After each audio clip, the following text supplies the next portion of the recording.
मनोज जरांगे पाटलांनी मराठा आरक्षणासाठी आरपारची लढाई छेडलेली आहे। आरक्षण घेतल्याशिवाय मुंबईतून हलणार नाही अशी भूमिका मनोज जरांगे पाटलांनी घेतली होती। मात्र जरांगे पाटलांच्या मागण्यांवर फडणवीसांनी कायदेशीर तोडगा काढलाय। दरम्यान यानंतर देवेंद्र फडणवीस यांनी मंत्रिमंडळ उपसमितीचंही कौतुक केलंय।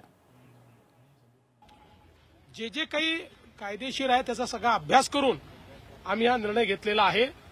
याचं श्रेय हे आमच्या मंत्रिमंडळ उपसमितीला आपण दिलं पाहिजे की ज्यांनी खूप चांगलं काम याच्यामध्ये केलेलं आहे, ज्यांनी खूप मेहनत याच्यामध्ये केलेली आहे आणि पुढेही ही समिती सातत्याने समाजाकरता काम करेल। मी एक गोष्ट आपल्याला निश्चितपणे सांगतो, मला दोष दिले, शिव्या दिल्या तरीही मी समाजाकरता काम कालही करत होतो, आजही करतो, उद्याही करत राहील। मराठा समाज असो, ओबीसी समाज असो की महाराष्ट्रातला कुठलाही समाज असो, प्रत्येक समाजाकरता काम करणं हे माझं मी कर्तव्य समजतो।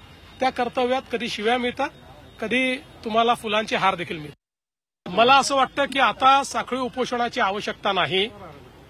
जो काही ओबीसी समाजामध्ये एक समज तयार झाला होता की त्यांचं आरक्षण काढून दुसऱ्या कोणाला तरी देण्याचा प्रयत्न होणार आहे, असं कुठेही झालेलं नाही। त्यामुळे मला असं वाटतं की आता ओबीसी समाजाने देखील या संदर्भात आता सगळी आंदोलनं ही परत घेतली पाहिजेत आणि मी त्यांनाही आश्वस्त करतो की जोपर्यंत हे सरकार आहे तोपर्यंत दोन समाजांना एकमेकासमोर आणणं, त्यांच्यात तिढा निर्माण करणं, एकाचं दुसऱ्याला, दुसऱ्याचं तिसऱ्याला करणं हे आम्ही कधीच करणार नाही। आमच्याकरता महाराष्ट्राची सामाजिक वीण, महाराष्ट्राचं सोशल फॅब्रिक हे अत्यंत महत्वाचं आहे। मला अतिशय आनंद आहे की एक चांगला तोडगा, मराठा समाजाच्या हिताचा तोडगा आज मंत्रिमंडळ उपसमितीने काढला आणि त्यामुळे जे काही उपोषण चालू होतं ते उपोषण आता संपवण्यात आलेलं आहे। पहिल्यांदा तर मला